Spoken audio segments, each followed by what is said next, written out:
Sonic Frontiers. When I tell you, it's been a roller coaster of a ride since this joint was announced. How everyone and their brother went from liking this game, to hating this game, to loving this game. The Sonic cycle has been in full swing since this game was announced, and yet we still haven't gotten a release date.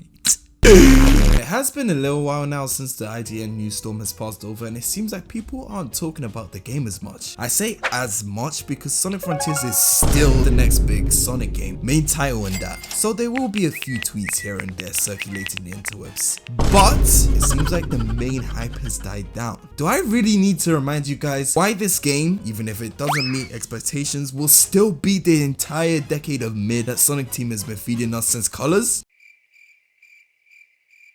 You know what? I think I need to get everyone's hype flowing again. I'm not seeing enough movement. Here are some of the things I'm personally looking forward to in Sonic Frontiers and why you should be excited as well. Let's get it.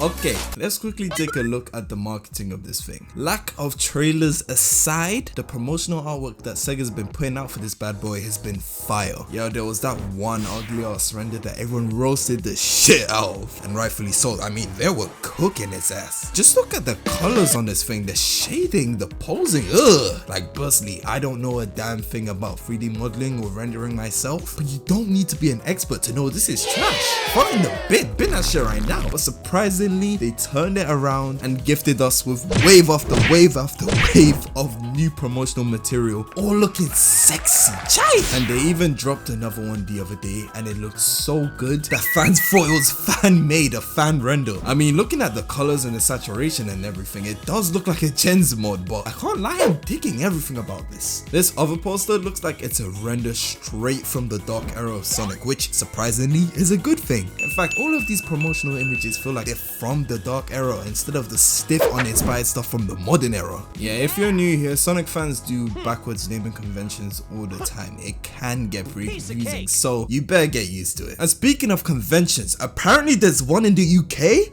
and it's in London, and they're gonna have a playable demo of Sonic Frontiers there? I usually complain about America getting all the good stuff, and now they're holding an entire convention, a literal train ride away from my house. Am I gonna go?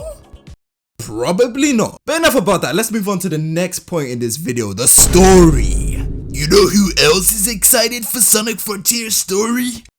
My mom! I'm not gonna recap all of it already since we know it by heart by now. You can recite that shit, but the essentials is Sonic, Tails and Amy get sucked into a wormhole during a flight on the tornado, which we haven't even seen in the mainline game since 2013. Damn. They go separated. Sonic ends up in cyberspace. He has to collect items, bring his friend back. There's a sassy lost child telling him to leave, and Dr. Eggman's also here doing human stuff. I know, that was probably the worst plot summarization you've ever heard, but shut up already, I'm talking. Right now, this is literally only the first 5 seconds of the game and I'm already hooked plot wise. I just hope the execution of this game will be as good as it sounds, because Sonic Forces was literally the game in which Eggman took over. That nigga finally won and enslaved the entire planet. And yet they still managed to fuck it up. What the hell, Sega? Luckily, they got Ian Flynn on the team helping with that shit, so I'm 95% certain that they will show us events as they happen instead of telling us. Sonic forces a shitload of exposition on the player, but still fails to be a memorable game. What, were you waiting for a punchline? That's literally the game. So all in all, Frontiers is looking to be the saving grace for Sonic games as a whole. We've been getting peak fiction in terms of the comics and the movies, and as I was saying, we were getting peak fiction in terms of the IDW comics. It's a shame the movies are shit, but anyway, it's time for the games to step up to the plate, and I'm sure that Sonic Frontiers is... Sure, it looks a little bit jank so far, but this is literally the first time Sonic has been in an open world.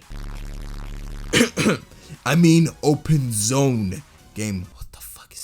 So there's a bunch of surprises waiting in store for us. And if you're still not satisfied, we are getting not an actual Chow Garden, but we're getting Chow knockoffs. And they're even throwing in Big the Cat. Big the Cat will be there with a new fishing game, bro. How are you not satisfied? So how are you feeling now? You feeling a bit hyped? You a little bit excited for the game now? Hey, there we go. That's the smile I love so much. This video was worth making then.